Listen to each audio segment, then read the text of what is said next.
I remember my grandfather was playful and full of jokes, while my grandmother was strict. I also have an uncle that is more introverted, while my aunt is the one who keeps everything in order. I don't know if you agree, but I think that something similar is happening in the new Fantastic Four movie. Sue Storm has a fiery, strong personality, while Reed Richards is introverted and distracted to the life of the house, always lost in his own world of science and technology. But he is the leader of the team. Former scientists with extraordinary powers, they're heroes who have been protecting the world and fighting bad guys for years.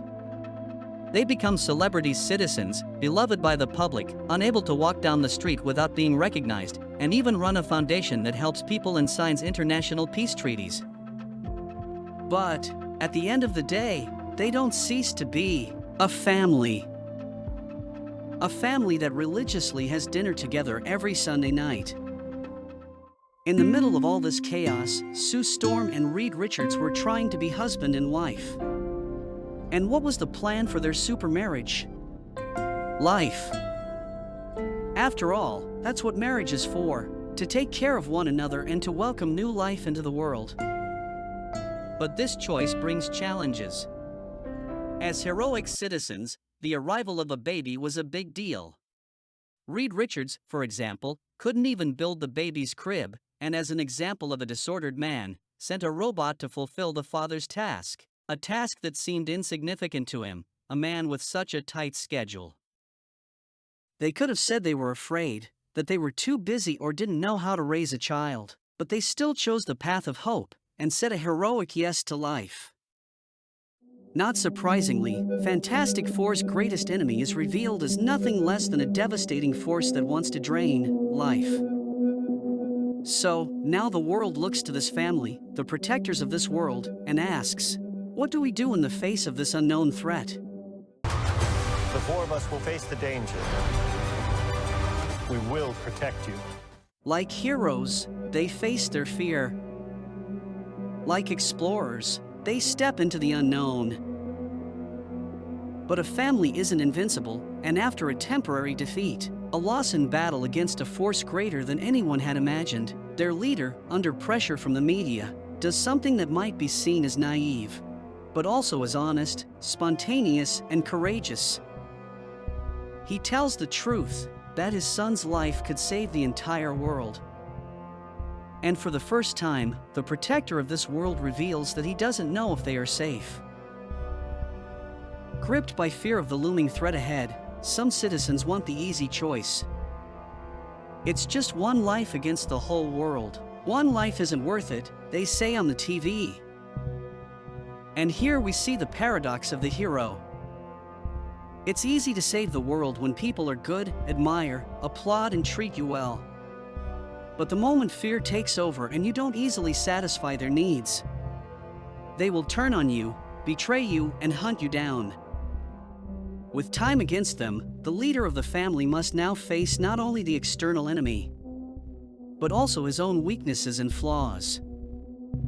Reed Richards begins examining his own son, searching for something, anything, to explain what's happening.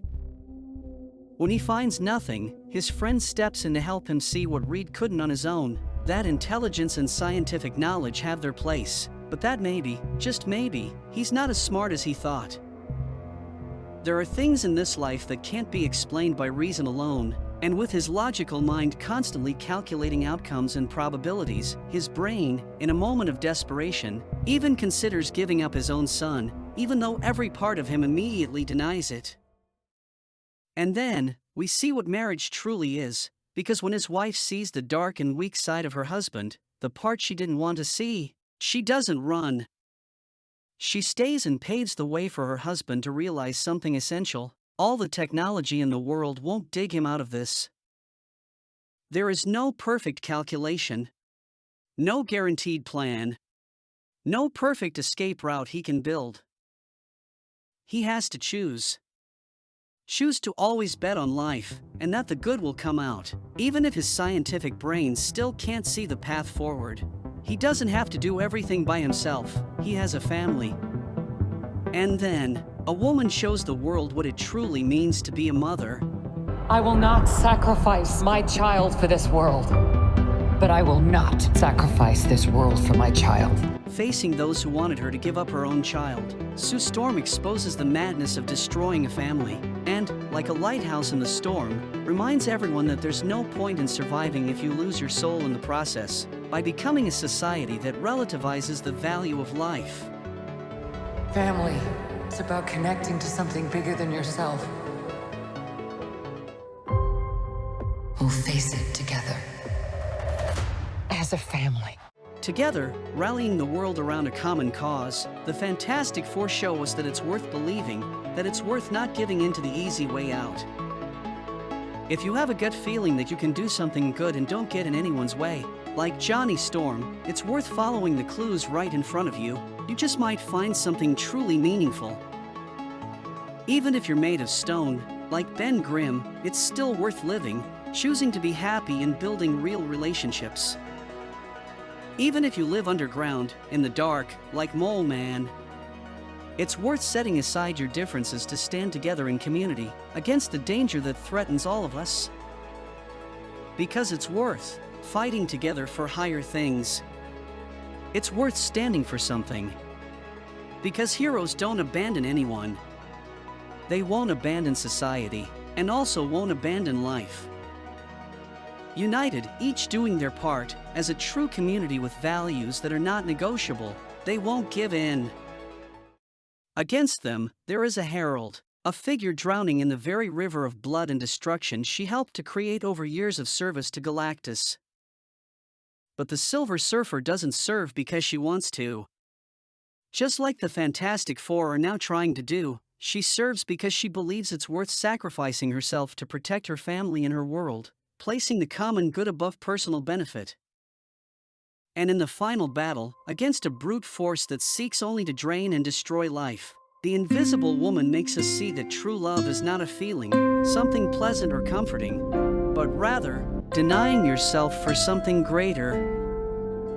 It means literally being willing to sacrifice your own life, because, in a way that's both mysterious and inescapable, when you die to yourself, that's when you actually receive the true life. Through heroic sacrifice, they overcome evil, and once again become a beacon of light.